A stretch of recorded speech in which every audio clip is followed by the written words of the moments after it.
Hello friends, I am Siddharth Singh और आज हमारे पास एक नया टॉपिक है condition require for initiation of proceeding. तो इस टॉपिक को हम लोग शुरू करने से पहले थोड़ी सी चीज़ है मेरे पास, थोड़ा सा मैं वो डिस्कस करना चाहता हूँ आप लोगों से। देखिए, वीडियो बनाने में टाइम लगता है और इसके लिए हमें स्टडी भी करना पड़ता है, सर को भी थोड़ा सा स्टडी करना पड़ता है। तो प्लीज़ इस कैंपेन को जो हम चला रहे हैं कि हर कॉमन मैन तक ये लॉ की इन्फॉर्मेशन पहुंच जाए जो डिटेलिंग है और इजी से इजी लैंग्वेज में। तो प्लीज़ इस वीडियो को आप लोग सपोर्ट करिए। बगैर आपके सपोर्ट के हम इसको कंटिन्यू नहीं रख सकते हैं। तो प्लीज़ इसको सपोर्ट करिए, लाइक करिए, सब्सक्राइब करिए। बगैर सब्सक्रिप्शन के और बगैर लाइक के हमारा काफ़ी मुश्किल हो जाएगा आगे क्या कहते हैं इस चीज़ को कंटिन्यू रखना। सो प्लीज़ आप लोग सपोर्ट करिए, तभी ये कैंपेन हर एक कॉमन मैन तक पहुंच सकता है, जिसके लिए हम लोग काफ़ी मेहनत करते हैं, स्टडी करते हैं, क्वेश्चन निकालते हैं टॉपिक्स पे और टॉपिक सर को स्टडी करना पड़ता है। उसके बाद वो जो उसके माइन्यूट से क्वेश्चन होते हैं उसके आंसर वो दे पाते हैं। तो फिर हम लोग ये डिस्कशन शुरू करते हैं और आप लोग इस वीडियो को सब्सक्राइब करिए, लाइक करिए प्लीज़।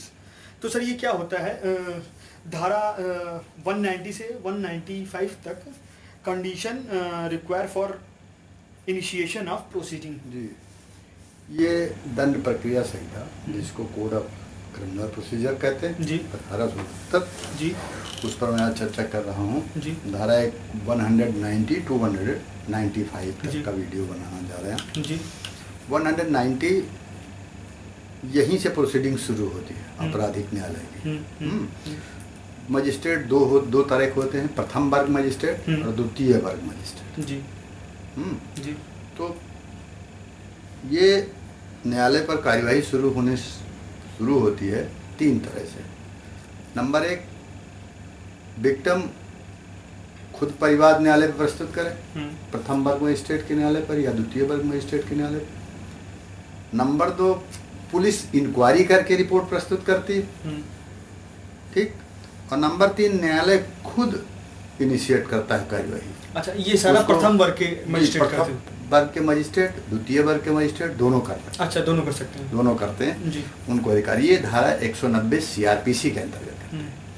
तो अब उनको इन्फॉर्मेशन कहाँ से होती है? नंबर एक तो कोई परिवाद दे जो विक्टिम है जिसके साथ अपराध हुआ है। नंबर दो, पुलिस FIR दर्ज करके इन्वेस्टिगेट करके रिपोर्ट प्रस्तुत करे। नंबर तीन, न्यायालय खुद किसी थर्ड आदमी से जानकारी ले या खुद इनिशिएट करे प्रोसीडिंग कहीं से किसी व्यक्ति के द्वारा सूचना पर। तो इस तरह से तीन तरह से कार्यवाही मजिस्ट्रेट शुरू करना है। अब अगर दो तरह तो अलग चीज हो गई, तीसरी तरह से अगर ये जानकारी किसी तीसरे पर्सन से होती है न्यायालय को और खुद कोई इनिशिएट करता है तो धारा 191 CRPC में प्रथम वर्ग मजिस्ट्रेट कॉग्निजेंस लेने पहले कॉग्निजेंस लेकर अपराधी को तलब करके इतला के बाद सबूत के पहले उसकी ये इच्छा जानना चाहता है कि वो न्यायालय के कार्य से क्षुब्ध तो नहीं है, क्योंकि वो खुद इनिशिएट कर रहा है। ऐसी स्थिति में 191 में प्रथम वर्ग मजिस्ट्रेट जो मुख्य मजिस्ट्रेट कहा जाता है, जिसको CGM कहते हैं, चीफ मेट्रो मजिस्ट्रेट होता हो, तो वो कॉग्निजेंस लेकर और जहाँ अभियुक्त अगर चाहता है कि दूसरे जगह ट्रायल हो तो वो संबंधित मजिस्ट्रेट के साथ अच्छा वो सेंड कर सकता है। अच्छा, तो ये धारा 151 में है, यानी 191 में 190 मैंने बताया कि कैसे परिवाद मिलेगा और कैसे रिपोर्ट लगेगी और कैसे कोर्ट खुद कॉग्निजेंस लेगा। अगर खुद कॉग्निजेंस ले रहा है कोर्ट किसी थर्ड पार्टी की इतला से, ऐसे ही मतलब ना तो अभियोजन पक्ष कोई दे रहा है ना कोई पुलिस रिपोर्ट दे रही है, न्यायालय खुद अपनी सूचना के माध्यम से कर रहा है जी, तो ऐसे में अभियुक्त का पक्ष जानना जरूरी है। अगर अभियुक्त ये कहता है कि वो इस कार्यवाही से संतुष्ट नहीं है तो वो दूसरे मजिस्ट्रेट को प्रेफर किया जा सकता है, ट्रांसफर कर देगा सुनवाई के लिए। ये हो गया धारा 181। 191 ओके, है ना, 90 से 190 से शुरू है जी, 191 हो गया। अब उसके बाद 192 जी, यही फर्स्ट ये प्रथम ये जो न्यायालय है सीजीएम, जिसको कहते हैं मुख्य प्रथम श्रेणी का मजिस्ट्रेट होता वो, है ना। प्रथम श्रेणी में भी मुख्य मजिस्ट्रेट होता है जिसको सीजीएम कहते हैं। वो अगर अपनी कोई इंफॉर्मेशन होती है अपने कोर्ट पे कॉग्निजेंस लेता है, कॉग्निजेंस लेने के बाद वो द्वितीय श्रेणी के मजिस्ट्रेट को ट्रांसफर कर सकता है। ये होगा 192 में ट्रांसफर कर देगा।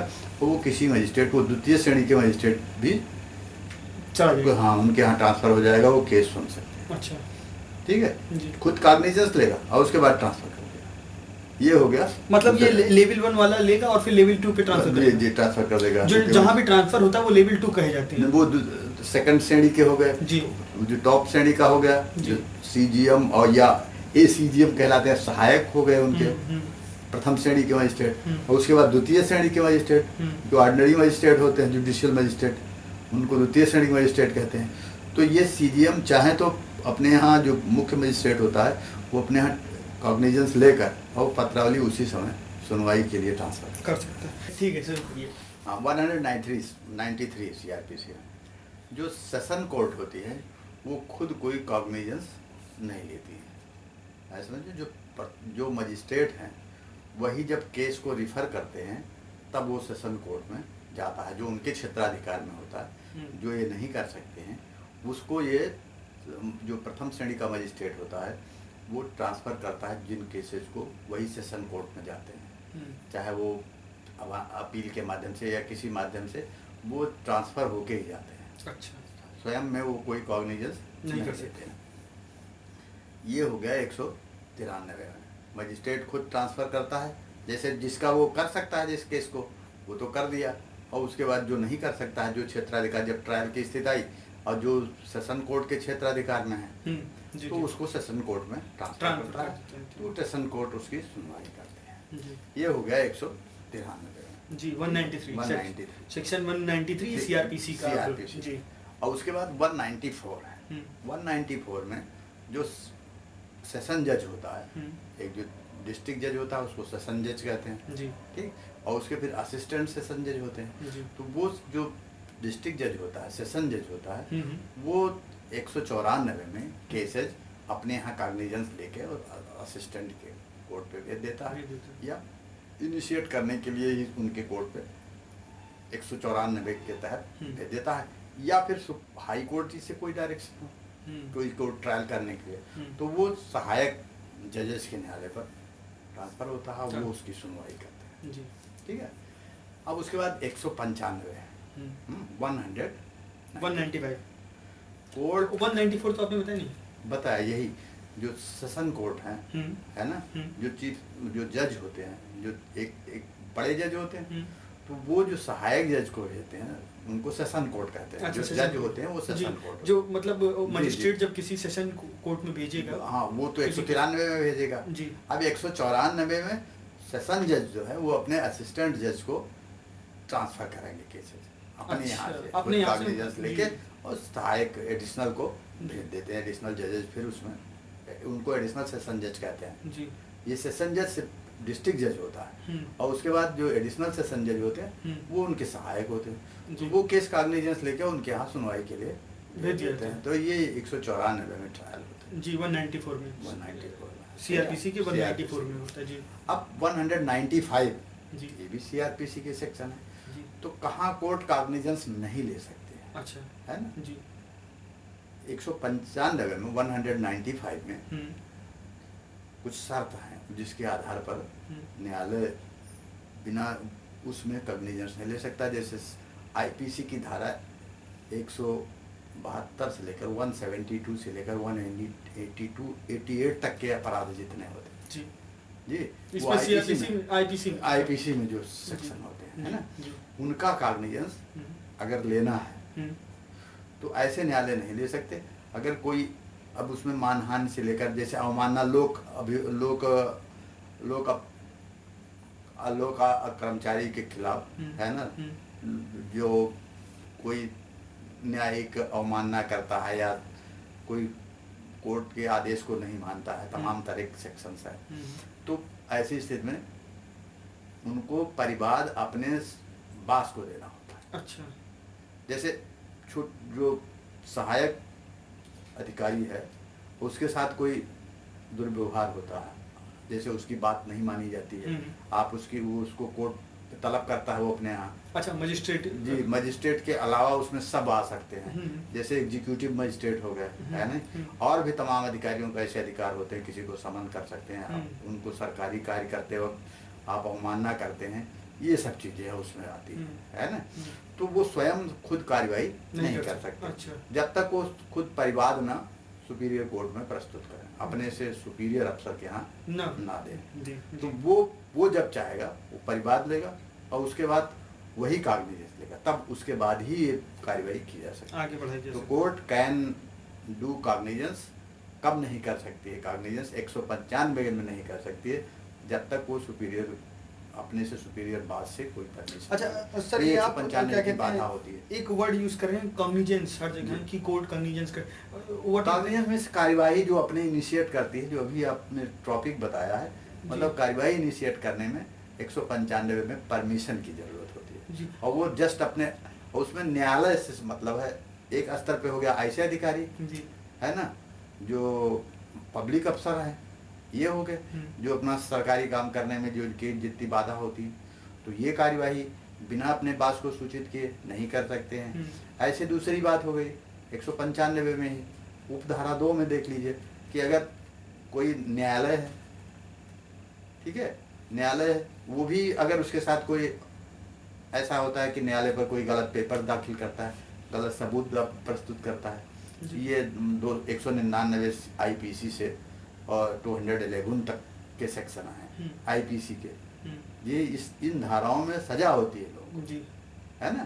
आईपीसी और सीआरपीसी में यही अंतर है, सीआरपीसी में प्रोसीजर होता है, जी प्रोसीजिंग है ये, और आईपीसी में सजा होती है उन सेक्शंस में कि इस कौन सा कार्य अपराध का किया है ना, उसको बिल्कुल अलग हो जाता है, जिसके अंदर अलग अलग अपराध में अलग अलग सजा नियत है। तो जो 199 से लेकर आईपीसी की धारा है 211 तक, जिसमें मिथ्या सबूत देना सारी चीजें हैं, है ना, गलत एफिडेविट दे दिया आपने, कोई गलत पेपर आ गया, जी हम लोग इसको डिस्कस करेंगे डिटेल में, अभी आप एक थोड़ा सा रिव्यू। तो ऐसी स्थिति में भी अगर वही चीज न्यायालय के साथ होता है, ठीक है, न्यायालय में आप दाखिल करते हैं, न्यायालय का सब मतलब हो गया कि रेवेन्यू कोर्ट, सिविल कोर्ट और आपराधिक कोर्ट, जो दंड व्यवस्था सुनते हैं, दंड अधिकारी जिनके बारे में हम बता रहे हैं, इसके अलावा कोई जैसे बोर्ड है और भी जिनको अधिकार है जुडिशियल, वो सारे कर सकते हैं, लेकिन उनको भी अपने बॉस से, अपने सुपीरियर अफसर से परमिशन लेनी होगी, कि कंप्लेंट करना पड़ता है, और फिर उनकी कंप्लेंट करनी पड़ेगी अगर उनके, हाँ, उनके न्यायालय पर अगर कुछ ऐसा होता है तो। अच्छा, जैसे अगर क्या कहते हैं सीधे किसी को कन्विक्ट नहीं कर सकते, किसी को सीधे पेनलाइज नहीं कर सकते हैं। अच्छा, मतलब अगर जैसे उन्होंने कुछ जैसे गलत कर दिया, आपने कुछ न्यायालय की अवमानना कर दिया जी, तो सीधे न्यायालय कॉग्निजेंस नहीं ले सकता है कि किसी को दंडित। अच्छा, आपका मतलब ये है कि अगर मजिस्ट्रेट ने कुछ गलत कर दिया अपनी कोर्ट पे, अगर कोई वकील जाता है, मान लीजिए न्यायालय पर कोई कार्यवाही चल रही है, और जाके वो कुछ ऐसे शब्द कहता है जो उसे नहीं करना चाहिए, जो अनुचित कर रहा है, और उससे न्यायालय की अवमानना होती है जी, लेकिन वो न्यायालय तुरंत उसको दंडित नहीं करता है, उसको अपने सुपीरियर बात से उसकी जान उसको परिवाद करना पड़ता है, वो वहाँ परमिशन के बाद इनिशिएट करता है। अच्छा, अगर मतलब एडवोकेट के खिलाफ भी एक्शन लेना है, किसी के खिलाफ एक्शन लेना हो, बात एडवोकेट तक ही नहीं, किसी के खिलाफ एक्शन लेना मतलब तो उसमें परमिशन, या गवर्नमेंट एम्प्लॉय जैसे मजिस्ट्रेट या कोई भी हो। अब जो 195 की धारा कुछ सेक्शन ऐसे हैं जी, जैसे अब इसी में उपधारा है, जैसे 463 और जैसे फाल्स पेपर आपने न्यायालय में दाखिल किया तो भी कोई कार्यवाही इनिशिएट करने से पहले परमिशन लेने की जरूरत है, वो सुपीरियर बात से, जस्ट टू अपीलेट कोर्ट जी, है ना। जैसे ये न्यायालय कोई आदेश करता है तो उसके ऊपर जहाँ अपील होती है उस न्यायालय से परमिशन लेनी पड़ती है, खुद परमिशन लेना पड़ता है उस न्यायालय, न्यायालय से में सब आ गए, ठीक है जी। और अगर इन केस बास अगर ये ऑर्डर कर देता है कि नहीं आप वापस कर लीजिए कंप्लेंट वापस कर देता है तो वो वापस हो जाएगा उसी समय। अच्छा, उसको फिर ये कोई कार्यवाही नहीं कर सकते यही बाधा है ये स्वयं नहीं कर सकते, उसके लिए सुपीरियर बॉस से परमिशन लेने की ज़रूरत है। और उसका न्यायालय से मतलब आप समझ लीजिए, न्यायालय भी आते हैं और लोक अधिकारी भी आते हैं, जितने पब्लिक अधिकारी हैं, हाँ पब्लिक सर्वेंट है जी। और न्यायालय में तो आप समझ ही गए कि सारे न्यायालय आ जाते हैं जी, है ना जी। तो ये जस्ट टू अपीलेट कोर्ट होनी चाहिए, जिससे परमिशन होना चाहिए, मतलब जो सुपर उससे हाँ सुपीरियर हो, थोड़ी सुपीरियर हो जी, है ना, उससे परमिशन हमें लेनी पड़ेगी कंप्लेंट फाइल करने तो के लिए। ये आपका धारा 190 से लेकर 190 से लेकर हाँ जी 195 195 जो तक प्रोसीडिंग एडॉप्ट होती है जी। वो मैंने आज चर्चा करी। अब अगर आपको कुछ उसमें पूछना है, कहीं कोई चीज़ ना समझ में आई तो हमसे पूछ सकते हैं। नहीं, अभी तो कोई क्वेश्चन नहीं है हमारे पास, जो क्वेश्चन थे वो मैंने आपसे क्रॉस क्वेश्चन कर ही लिया, तो थैंक फॉर योर टाइम।